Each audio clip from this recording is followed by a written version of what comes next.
हाँ तो बच्चों, बेटे आज का अपना टॉपिक जो हम शुरू कर रहे हैं लिखा ही है, that is your reactive intermediates. बहुत इंपॉर्टेंट टॉपिक है रिएक्शंस पार्ट के लिए। पूरी जीओसी रिएक्शन पार्ट के लिए तो पढ़ रहे हैं, तो है ही, है ना। मेन क्या ध्यान रखना है बेटे आपको? Inductive effect, resonance, hyper conjugation और एरोमेट्रिसिटी। जो ये मैंने 4 टॉपिक्स बोले हैं, इन्हीं का अब यूज है यहाँ पर। तो बड़े बढ़िया तरीके से उनको दोबारा रिवाइज करो और उनको अप्लाई करना है बेटे। ठीक है, करें शुरू। तो नाम से ही हमें पता लग रहा है बेटे, रिएक्टिव इंटरमीडिएट्स क्या होते हैं। देखो, कोई भी हमारे पास ऑर्गेनिक रिएक्शन है, कोई भी ऑर्गेनिक रिएक्शन से क्या क्या है बेटे हमारे पास? एक है रिएक्टेंट्स, है ना, और एक हमारे पास क्या है? प्रोडक्ट्स। रिएक्टेंट्स कन्वर्ट हुए किसमें? प्रोडक्ट्स में। ऐसा ही ना बेटा। अब रिएक्टिव इंटरमीडिएट्स क्या है? इंटरमीडिएट्स का मीनिंग क्या होता है बेटा? बीच में, सेंटर में। यानी जब रिएक्शन हो रही है, रिएक्टेंट और प्रोडक्ट के बीच की स्टेज जो है, कोई चीज बनी है, उसको हम क्या बोल रहे हैं? रिएक्टिव इंटरमीडिएट्स बोल रहे हैं। ठीक है, तो यहां कहने का मतलब क्या है बेटे? ये मेरे पास रिएक्टेंट है, ये किस में कन्वर्ट हुआ? पहले रिएक्टिव इंटरमीडिएट में, फिर ये किस में कन्वर्ट हुआ है? ये प्रोडक्ट्स में। ये है बेटे हमारे पास, यानी थोड़ी देर के लिए ये बना है। ठीक है ना। वैसे तो हाईली रिएक्टिव है, क्योंकि बेटे एक बात हो ना, रिएक्टेंट को कन्वर्ट किस में होना है? प्रोडक्ट में। फिर वो किसके हुआ है? रिएक्टिव इंटरमीडिएट्स के थ्रू है। बोलो, क्लियर है ना। तो हाईली रिएक्टिव है, ये ध्यान रखेंगे। Highly reactive. Under some conditions we can isolate also. Isolate भी कर सकते हैं, can be isolate, can be isolate. ठीक है। लाइफ टाइम जो है बेटे, वो इनका बहुत थोड़ा होता है। Life time is very very less, very less life time. ठीक है। अब क्वेश्चन ये है कि हाईली रिएक्टिव क्यों होंगे, ये भी मैं बताऊंगा बेटे, है ना। ओके, लाइफ टाइम लेस समझ में आ गया आपको? भाई हाईली रिएक्टिव है तो इनका जो टाइम है बहुत थोड़े से टाइम के लिए बनेंगे, बल्कि 10⁻⁻⁵ -6 सेकंड तक कभी सेकंड, इतना कम उनका लाइफ टाइम होता है। ठीक है ना। ओके, अब क्वेश्चन अपना ये है बेटा सबसे मेन, कि भाई रिएक्टिव इंटरमीडिएट बनते कहां पर है? कौन से रिएक्शंस में रिएक्टिव इंटरमीडिएट्स बनेंगे? ठीक है। केमिकल काइनेटिक्स आप चैप्टर कर चुके हो बेटा सारे, ठीक है ना। उसमें आपने एक चीज पढ़ी है, एक्टिवेशन एनर्जी, याद होगा आपको। रिएक्शन एक स्टेप में होती है, एलिमेंट्री रिएक्शंस क्या होती हैं, कॉम्प्लेक्स रिएक्शंस क्या होती हैं, यदि तुम्हें ध्यान हो तो। मैं थोड़ी सी बात उसकी केमिकल काइनेटिक्स करता हूं एक बार, ताकि तुम टच कर लो टॉपिक को एक बार। ठीक है। What are elementary reaction? बताओ क्या होती है?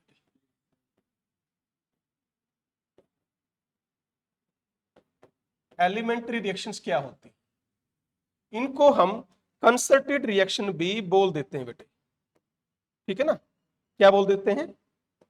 Concerted reaction. कंसर्टेड, ये बेटा जी वो रिएक्शन है जो आपकी एक स्टेप में हो जाती है। क्लियर हुआ? तो ये जो रिएक्शंस हैं आपकी सिंगल स्टेप में होंगी। किस में होंगी? Single step, takes place in single step. Single step में कोई भी रिएक्टिव इंटरमीडिएट नहीं बनेगा, ध्यान रखेंगे। तो यहां पर कभी भी there is no formation of reactive intermediate. अब सिंगल स्टेप में जो रिएक्शन हुई है बेटा, यहां पर जो बॉन्ड बनेंगे या बॉन्ड टूटेंगे, वो सारे एक ही स्टेप में हो जाएंगे। फॉर एग्जांपल, हमारे पास ये है बेटा, ए बी है, सी कोई रिएजेंट है, इसने इसके साथ ए के साथ बॉन्ड बनाना है। मान लो मैंने सी नेगेटिव रख दिया, ठीक है, तो ये पॉजिटिव रखा मैंने, यहाँ पर नेगेटिव रखा। तो इसको मैं ऐसे कर रहा हूं थोड़ी देर के लिए कि ये सी नेगेटिव आया, उसने कहाँ अटैक किया बेटा, इसके ऊपर, ठीक है, क्या बाहर जाएगा, बी नेगेटिव जाएगा ऑब्वियसली। तो यहां देखिए एक बार,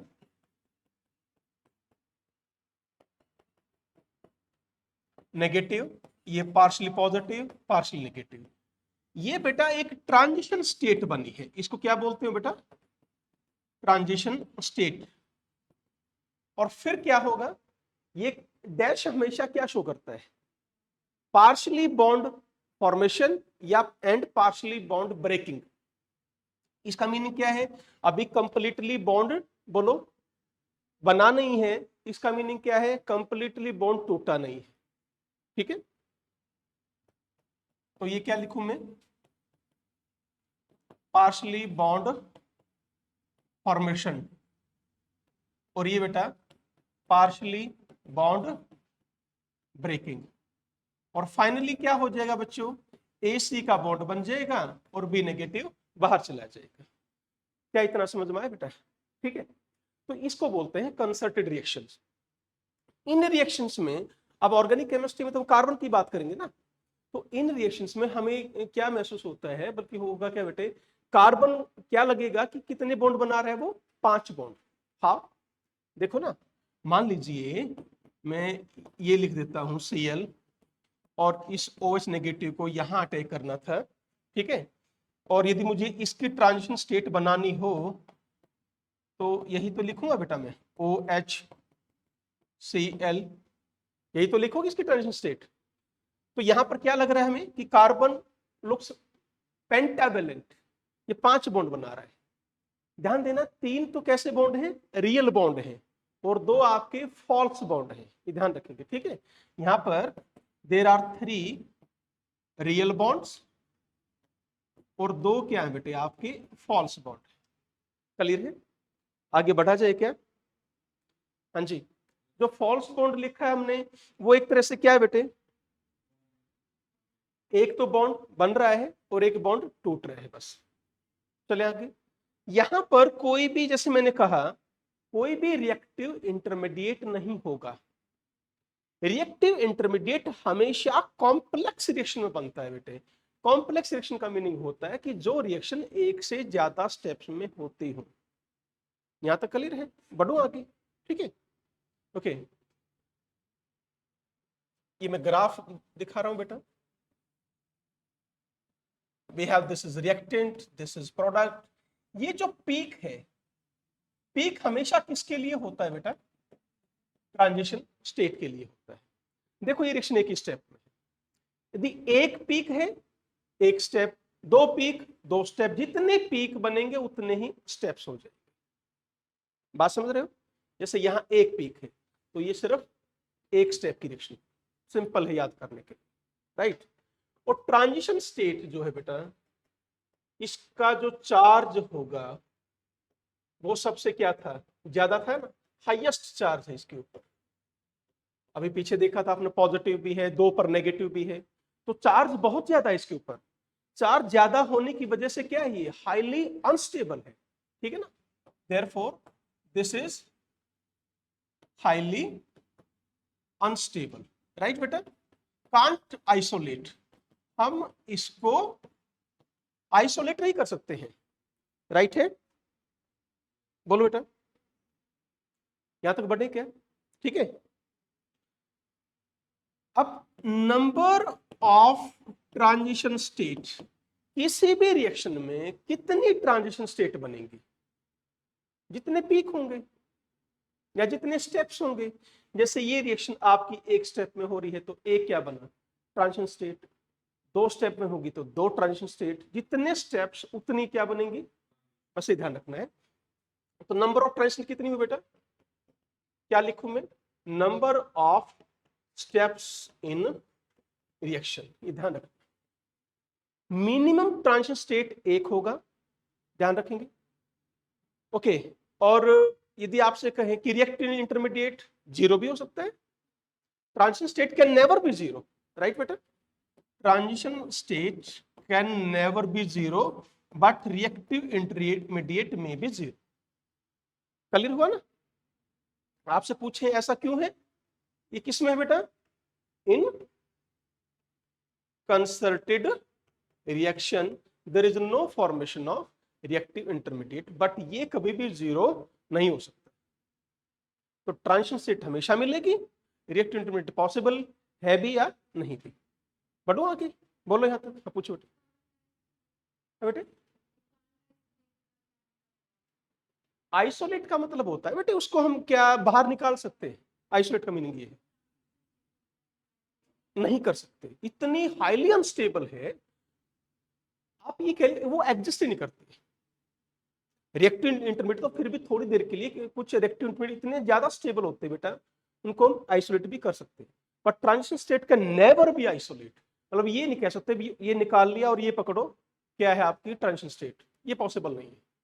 बात समझ गए, ये कहना चाह रहा हूं, अब क्लियर है। बढ़े आगे, सेकेंड हम रिएक्शन की बात करेंगे बेटा, फिर बात आई किसकी, कॉम्प्लेक्स रिएक्शंस की, ठीक है। ये सारा काइनेटिक्स में आ चुका है बेटे, नहीं पढ़ा तुमने, है ना।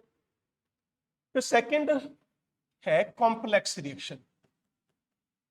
कॉम्प्लेक्स रिएक्शन किसको बोलते हैं बेटा, जहां पर जो नंबर ऑफ स्टेप्स है, number of steps in any reaction greater than क्या हो जाए बच्चों, 1, उन रिएक्शंस को हम क्या बोल देते हैं, कॉम्प्लेक्स रिएक्शंस बोल देते हैं, ठीक है। मान लीजिए मैं एक एग्जांपल देता हूं बेटे आपको, ये लिखा हमने RX plus OH negative, ROH plus X negative, ठीक है बच्चों। मैं ऐसे कर रहा हूं इसको, फर्स्ट स्टेप, हालांकि डिटेल में करेंगे इसको, अभी ज्यादा ध्यान देने की जरूरत नहीं है, डिटेल में करेंगे बेटा।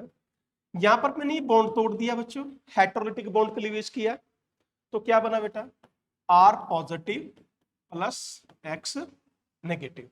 क्लियर हुआ। सेकेंड स्टेप में मैं क्या कर रहा हूं बच्चों, इस R पॉजिटिव पर मैंने किसका अटैक करवा दिया, OH नेगेटिव का, तो मैंने ये प्रोडक्ट बना लिया, बस इतना ही करेंगे, समझ में आ रहा है इतना। ये जो फर्स्ट स्टेप है ये है बेटे स्लो स्टेप, और सेकंड स्टेप है बेटा फास्ट स्टेप। क्वेश्चन ये है बेटा कि फर्स्ट स्टेप स्लो क्यों है, हम क्या कर रहे हैं, बॉन्ड तोड़ रहे हैं, इजीली तो टूटेगा नहीं, एनर्जी चाहिएगी उसको, है ना। यहां देखो इसको भी बॉन्ड बनाने की जरूरत है और इसको भी बॉन्ड बनाने की जरूरत है, तो सेकंड स्टेप क्या है बेटे आपका फास्ट है, फर्स्ट स्टेप क्या आपका स्लो स्टेप। क्लियर हो गया यहां तक। आप रिएक्शन कितने स्टेप में कर रहे हैं आप, ये 2 स्टेप में, तो कैसी रिएक्शन बन गई, कॉम्प्लेक्स। क्लियर हुआ। अब जैसा ही कॉम्प्लेक्स रिएक्शन का एग्जांपल मिले तो समझ जाओ रिएक्टिव इंटरमीडिएट बना है। तो रिएक्टिव इंटरमीडिएट कहां, उसका जन्म कहां होगा बताओ, इन कॉम्प्लेक्स रिएक्शन, बस याद रखो, ठीक है। ओके, यदि मुझे इसके लिए, अब जैसे ये लिखा ना मैंने R पॉजिटिव, ये क्या है बेटा, ये एक रिएक्टिव इंटरमीडिएट। ध्यान से देखेंगे, रिएक्टिव इंटरमीडिएट बना और अगले स्टेप में खत्म हो गया। क्लियर है। उसका यूटिलाइजेशन है रिएक्शंस में, बहुत इंपॉर्टेंट टॉपिक है बेटे, ध्यान से पढ़ेंगे इसको। जो आपका रिएक्शंस पार्ट आएगा ना, रिएक्टिव इंटरमीडिएट की तो हर जगह इन्वॉल्वमेंट है, हर जगह इन्वॉल्वमेंट है, इन एवरी रिएक्शन इन्वॉल्वमेंट है, ये मान के चलो, ठीक है ना। अब ये हमने 2 स्टेप लिए, अब ध्यान से देखिएगा,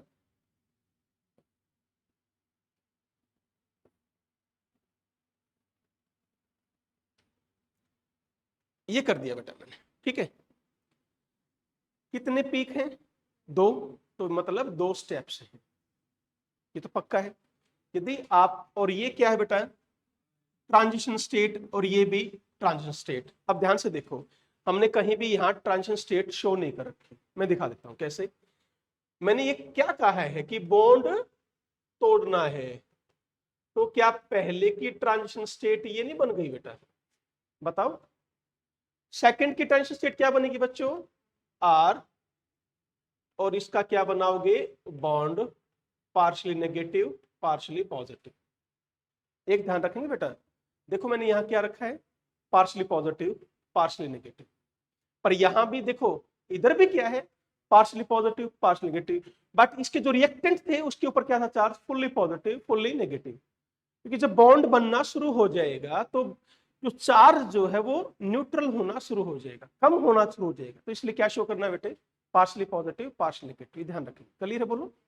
तो this is your first transition state, और ये है बेटे second transition state, right. Now देखो अब यहां ध्यान देंगे, ये जो डी पाया है बेटा ये किसके लिए है बच्चों, रिएक्टिव इंटरमीडिएट के लिए, ये है आपका रिएक्टिव इंटरमीडिएट। अब एनर्जी देखो किसकी ज्यादा है, सबसे ज्यादा एनर्जी किसकी आ रही है, ट्रांजिशन स्टेट की, फिर किसकी है, रिएक्टिव इंटरमीडिएट की। तो रिएक्टिव इंटरमीडिएट की जो एनर्जी है वो ट्रांजिशन स्टेट से कम है, इसका मतलब इसकी स्टेबिलिटी ज्यादा है, ध्यान रखेंगे, है ना। बढ़ो क्या आगे, तो क्या करना बेटे, energy of reactive intermediate less than energy of transition state, always, हमेशा। ध्यान से देखो डी पा रहा नीचे, नीचे तो एनर्जी क्या हो रही है, कम हो रही है, देयरफॉर क्या लिखेंगे, stability of reactive always greater than stability of transition state. क्या यहां तक क्लियर है, बोलो। नाउ किसी भी रिएक्शन, मैंने पीछे क्या लिखा था, जितने स्टेप्स हैं उतने क्या बनेंगे, ट्रांजिशन स्टेट। तो यहां कितने स्टेप है बेटा, दो, दो क्या बनी। नाउ रिएक्टिव इंटरमीडिएट कितने बनेंगे, एक, नंबर ऑफ स्टेप्स -1, ठीक है। तो नंबर ऑफ रिएक्टिव इंटरमीडिएट कितने बने बेटा, नंबर ऑफ स्टेप्स -1 कर दो, जितने स्टेप्स की रिएक्शन होगी उसमें से एक आप कम कर दीजिए, उतने ही क्या बनेंगे आपके रिएक्टिव इंटरमीडिएट। बढ़ो आगे बेटा। अब क्वेश्चन ये है सबसे इंपॉर्टेंट कि सर हम रिएक्टिव इंटरमीडिएट क्यों पढ़ रहे हैं, क्या जरूरत है उसकी पढ़ने के टॉपिक की, देखते। अभी तक फिलहाल ट्रांजिशन स्टेट क्या होता है क्लियर हो गया, रिएक्टिव इंटरमीडिएट कौन कहां बन रहा है ये भी क्लियर हो गया। अब अगला क्वेश्चन हमारा क्या है कि रिएक्टिव इंटरमीडिएट की ऑर्गेनिक केमिस्ट्री में कहां जरूरत पड़ेगी।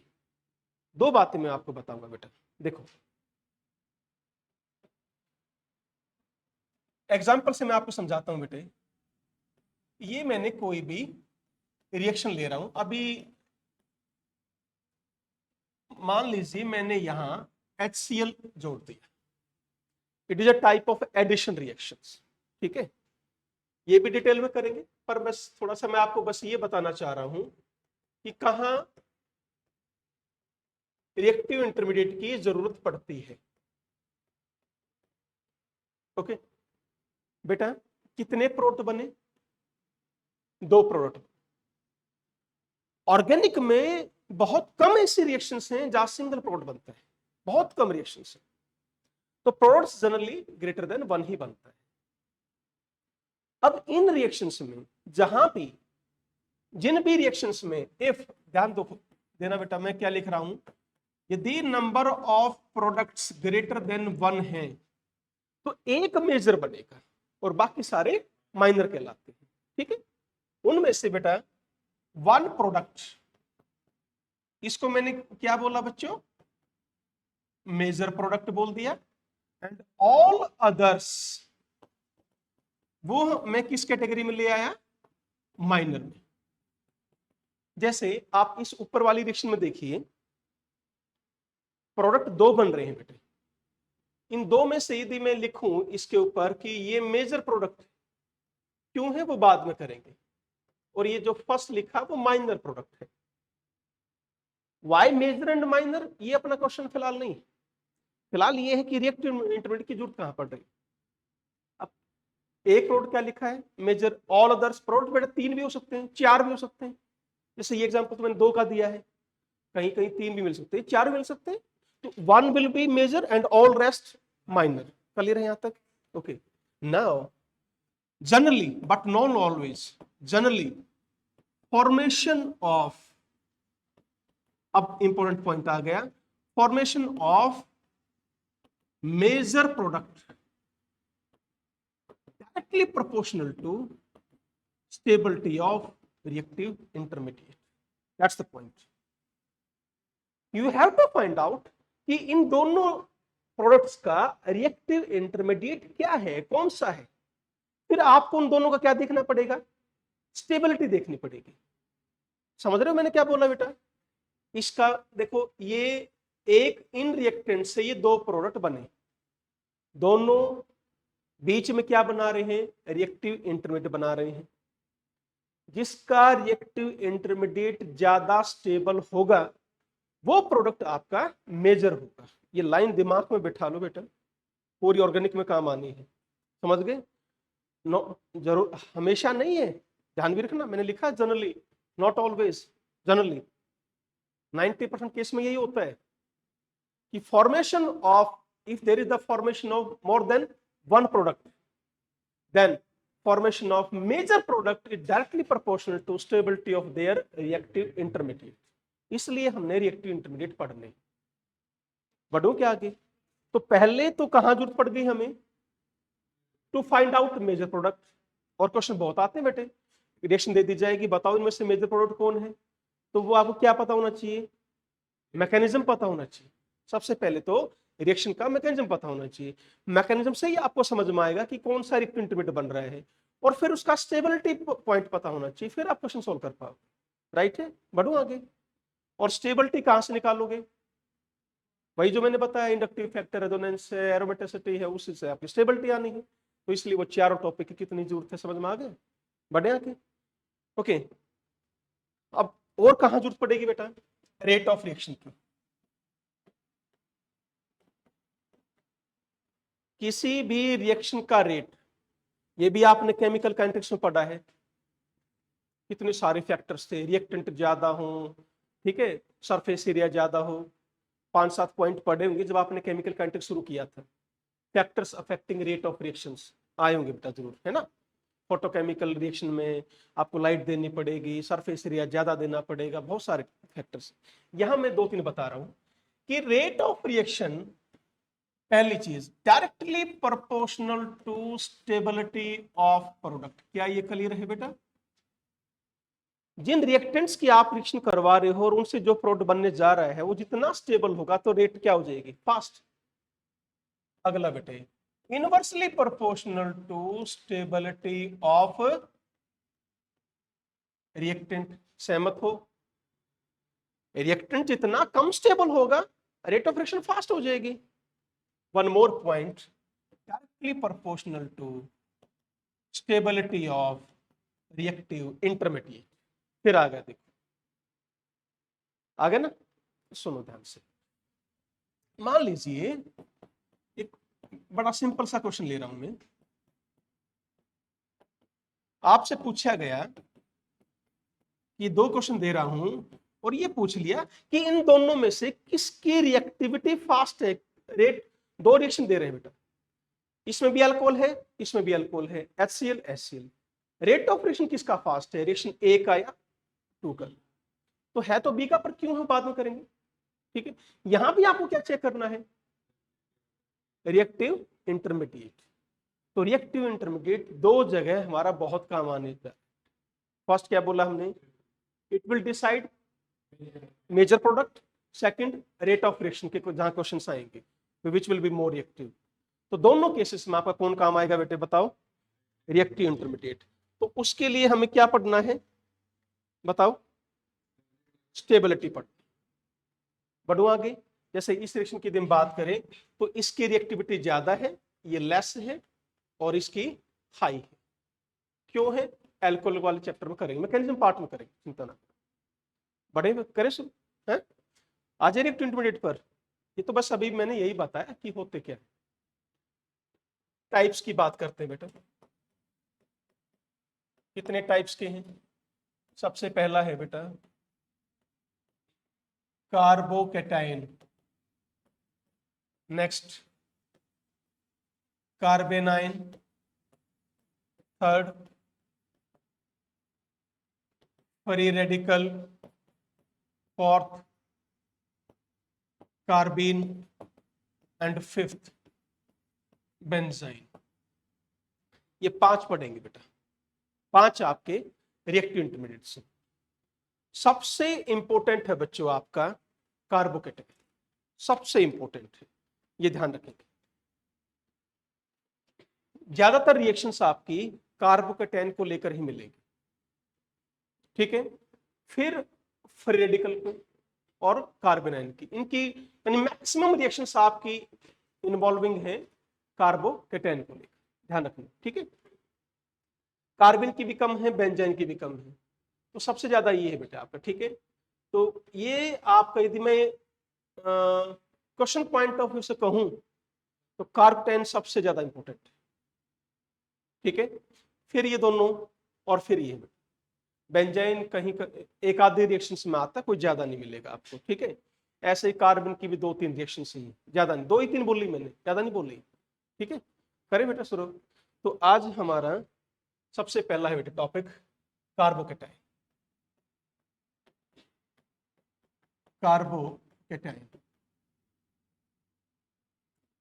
नाम से ही हमें पता लग रहा है बच्चों, कार्बो किसके लिए है, कार्बो for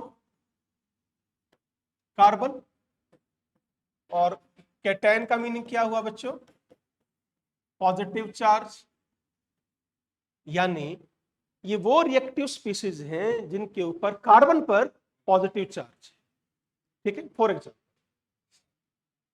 here reactive intermediates having what बेटा, क्या लिखेंगे, having positive charge on carbon atom, तो उसको हम क्या नाम दे देंगे, कार्बोकेटाइन नाम दे देंगे, राइट। एग्जाम्पल लेते हैं बेटा, सबसे सिंपलेस्ट जो यदि बात करें तो कौन है ये, मिथाइल कार्बोकेटाइन, ठीक है बेटा। मिथाइल नोमेनक्लेचर कैसे है, CH3 क्या है, मिथाइल है, पॉजिटिव आ गया तो मिथाइल कार्बोकेटाइन नाम देते, सिंपल। तो मिथाइल कार्बोकेटाइन, इस मिथाइल कार्बोकेटाइन को हम कार्बेनियम आयन भी बोलते हैं। इसका दूसरा नाम क्या लिख रहा हूं मैं, कार्बेनियम आयन। क्यों बोलते हैं, एक रिएक्टिव इंटरमीडिएट आएगा कौन, कार्बिन, 4th लिखा था मैंने, 11th में पढ़ चुके तुम कार्बिन को। कार्बिन में यदि मैं क्या जोड़ दूं, H पॉजिटिव, तो क्या बन जाता है, CH3 पॉजिटिव। इसलिए मैंने इसको क्या नाम बोल दिया बेटे, कार्बेनियम आयन। हर कार्बोकेटाइन को कार्बेनियम आयन नहीं बोलना बच्चों, ये CH3 पॉजिटिव का ही नाम क्या है, कार्बेनियम आयन। क्या यहां तक ठीक है, बढ़े आगे, ओके।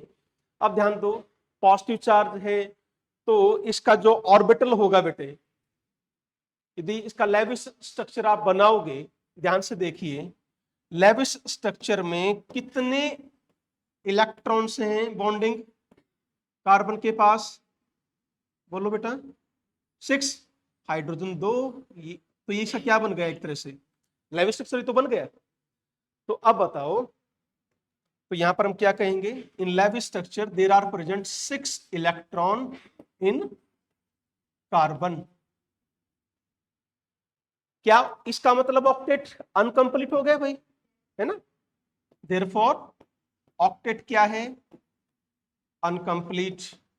यदि बेटा ऑक्टेट अनकंप्लीट है तो क्या कहेंगे, अनकंप्लीट कैसे कह रहे हैं हम, 6 इलेक्ट्रॉन है, that is having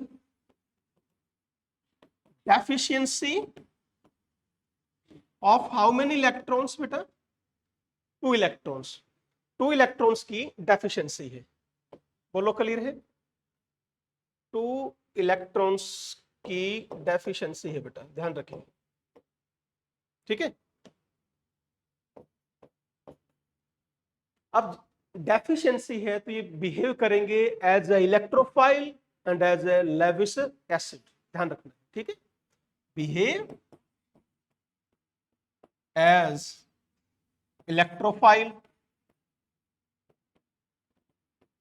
and Lewis acid. क्या ये सारे पॉइंट क्लियर हैं? किसी को भी कोई डाउट है बेटा? बोलो। नेक्स्ट पॉइंट है बेटा, they are diamagnetic in nature, all are paired. मैं एक बार दिखाता हूं कैसे है सारा। देखिए, यदि आप CH3 पॉजिटिव को लिखो बेटा, कैसे लिखेंगे? कार्बन कॉन्फिगरेशन क्या है बच्चों?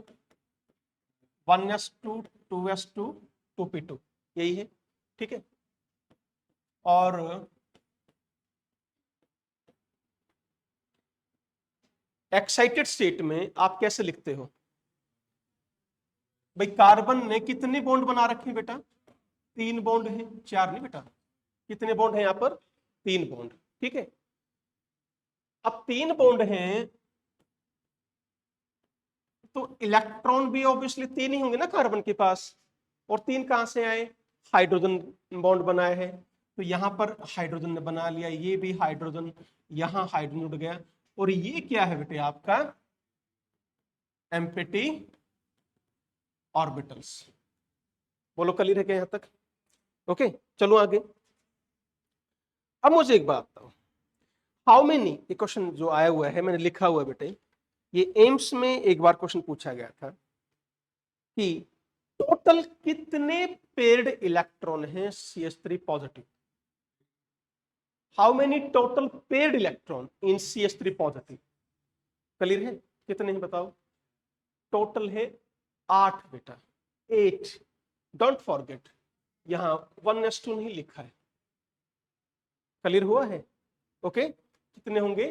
टोटल 8 है, तो टोटल 8 पेयर्ड इलेक्ट्रॉन है बेटा। क्लियर हुआ? जिसमें से 6 पेयर्ड आपके बॉन्डिंग बनेंगे। यदि आपसे ये पूछते हैं हाउ मेनी बॉन्डिंग इलेक्ट्रॉन, तो आप क्या नाम दोगे? 6। यदि आपसे पूछता टोटल पेयर्ड इलेक्ट्रॉन कितने हैं? 8। ध्यान देना, है ना? एक तो ये पॉइंट है, और 6 क्या है बेटा? पेयर्ड इलेक्ट्रॉन है। And there is no lone pair, lone pair तो है ही नहीं आपके पास। अब सारे के सारे पेयर्ड हैं, इसलिए तो हमने क्या नाम दिया इसको? यही तो बोला है कि भाई therefore this is your diamagnetic in nature. बढ़ा जाए आगे, तो ये सारी प्रॉपर्टीज कार्बोटेन की मैंने बताई। चले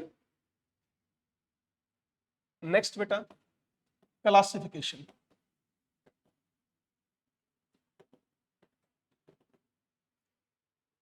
remember about primary carbon, secondary, tertiary, quaternary. Okay, तो there are how many? 3 types of carbocation, ठीक है। फर्स्ट, प्राइमरी कार्बोकेटाइन, ठीक है।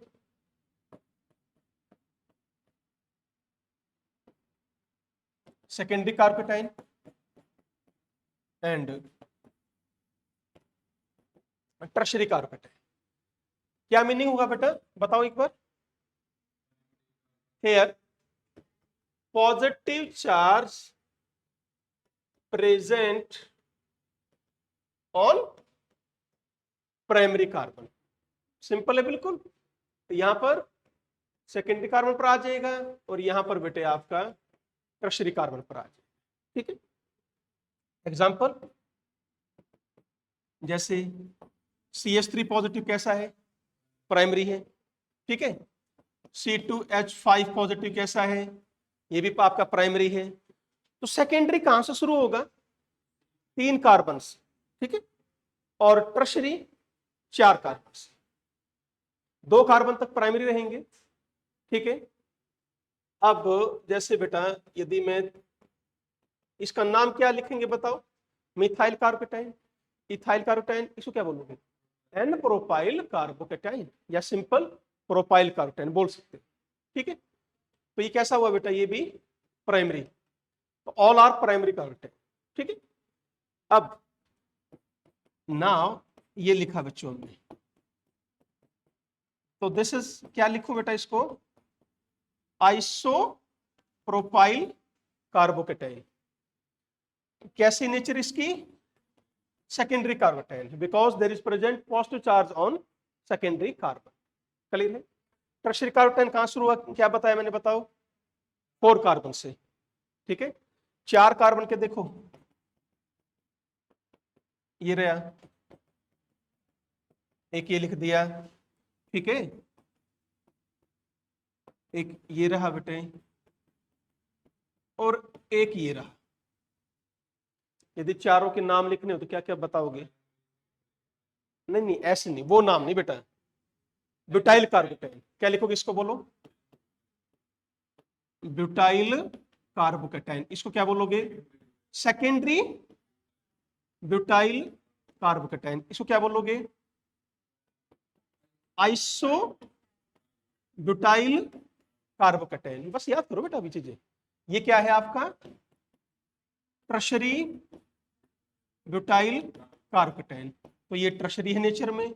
आइसोब्यूटाइल कैसा हुआ? प्राइमरी। ये कैसा है? सेकेंडरी। ये भी कैसा है? प्राइमरी। तो that's all about your primary, secondary and tertiary. बढ़े आगे बेटा जी, यू मस्ट नो क्लासिफिकेशन, यही आएगा प्राइमरी सेकेंडरी, सारी केमिस्ट्री इन्हीं के बीच में जुड़नी है, प्राइमरी सेकेंडरी टर्शरी, ध्यान रखो, ठीक है। चलो फिर हम करेंगे स्ट्रक्चर एंड हाइब्रिडाइजेशन।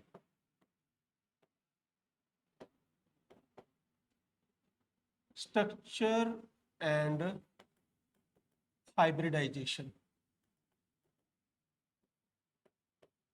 ये बेटा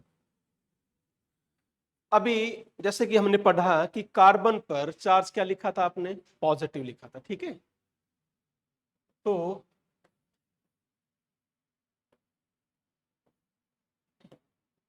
जैसे सिंपल ले लिया हमने, ये क्या है बेटे आपका? This is your empty orbital. What will be the hybridization here? sp2। Carbon की आपने पढ़ी हुई है, बताओ क्या पढ़ा है? Sigma bond